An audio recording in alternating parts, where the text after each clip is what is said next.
Opita es nan ko comentar con el día en aquí sintió un calor inmenso y agua medio anuncia una advertencia de calor.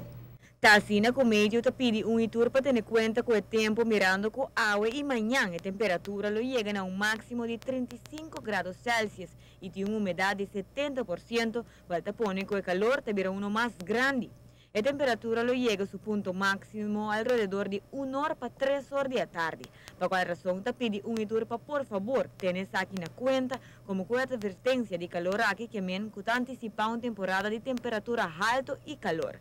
La combinación de temperatura alta y humedad por causa maleza de calor y te pide un itur para por favor bebe suficiente líquido por que de arco. No vai mucho de solo y por favor tira vista de familiar na oficina para assim evitar que por sufrir de algum daño devido a temperatura alta que te primeira.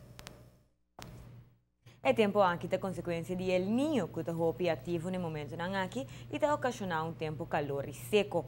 O pronóstico aqui está válido para dia março e dia ranção, mirando que para dia web se espera viento um pouco mais forte que lo pone com a temperatura lo baja.